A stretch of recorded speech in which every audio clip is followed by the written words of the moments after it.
লাম ইয়ালিদ ওয়ালাম ইউলাদ আয়াতাংশের মূল ধাতু বিশ্লেষণ করলে এর প্রকৃত অর্থ কি দাঁড়ায়? সূর্য ইখলাসের ৩ নম্বর আয়াতের লাম ইয়ালিদ ওয়ালাম ইউলাদ এর মূল ধাতু এবং ব্যাকরণগত বিশ্লেষণ করলে এর প্রচলিত অর্থের বাইরে এক গভীর অর্থ প্রকাশ পায়। উৎস অনুসারে এর বিস্তারিত বিশ্লেষণ নিচে দেওয়া হল। মূল ধাতু বিশ্লেষণ। ইয়ালিদ এবং ইউলাদ শব্দ দুটি আরবি ভাষার মৌলিক অক্ষর লাম দাল দাল বা এলডিডি থেকে উদ্ভূত। আরবি অভিধান অনুযায়ী এই মূল ধাতুর অর্থ হল দ্বন্দ্ব, বিবাদ, ঝগড়া, সমস্যা, মতভেদ অথবা কোনো কিছু থেকে কেটে আলাদা বা বিচ্ছিন্ন হওয়া। ব্যাকরণগত অবস্থান। ১. লাম।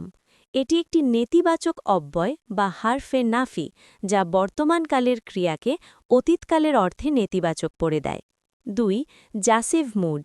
এই আয়াতে ক্রিয়াটি জাসেফ বা অনুজ্ঞাসূচক মেজাজে রয়েছে, যা পূর্ববর্তী আয়াতগুলোতে বর্ণিত আল্লাহর গুণাবলীকে আহাদ ও সামাদকে সমর্থন করে। ৩. কর্তৃবাচ্য ও কর্মবাচ্য। ইয়ালিদ হল বর্তমানকালের নাম পুরুষের একবচন ক্রিয়া। অন্যদিকে ইউলাদ শব্দটিতে একটি অতিরিক্ত ওয়াও যুক্ত হয়ে এটিকে প্যাসিভ ভয়েস বা কর্মবাচ্য প্যাসিভ ভয়েস হিসেবে রূপান্তর করেছে। প্রকৃত অর্থ। উৎস অনুসারে এই আয়াতাংশটির সঠিক শাব্দার্থিক অনুবাদ হল, না কোনো বিবাদ বা বিতর্ক হয়েছে আর না এটি বিতর্কিত হয়েছে, অর্থাৎ আল্লাহর একত্ব বা আহাদ এবং তার অটল বা চিরস্থায়ী হওয়ার বিষয়ে অতীতে কোনো দ্বন্দ্ব বা বিতর্ক হয়নি এবং এই বিষয়টি বিতর্কিতও নয়। এটি আরও ইঙ্গিত দেয় যে আল্লাহ কোনো কিছু থেকে বিচ্ছিন্ন বা আলাদা হননি এবং কোনো কিছু আল্লাহ থেকে বিচ্ছিন্ন হয়ে অস্তিত্ব লাভ করেনি। সহজ কথায়, আল্লাহর অস্তিত্ব এবং একত্ব এমন এক ধ্রুব সত্য যা সৃষ্টিজগতের কোনো কিছুর সাথে দ্বন্দ্বে লিপ্ত নয় এবং তা সম্পূর্ণ অবিসংবাদিত।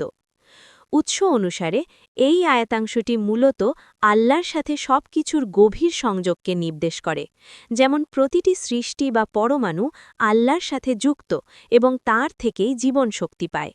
এটি প্রচলিত সন্তান জন্ম দেওয়া বা নেওয়া সংক্রান্ত অনুবাদের পরিবর্তে আল্লাহর সার্বভৌমত্ব ও অখণ্ডতার ওপর জোর দেয়।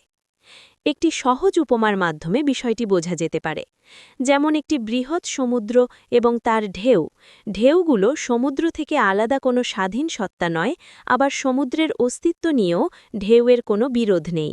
ঠিক তেমনি আল্লাহর অস্তিত্ব এবং একত্ব এমন এক ধ্রুব সত্য যা সৃষ্টিজগতের কোনো কিছুর সাথেই দ্বন্দ্বে লিপ্ত নয় এবং তা সম্পূর্ণ অবিসংবাদিত।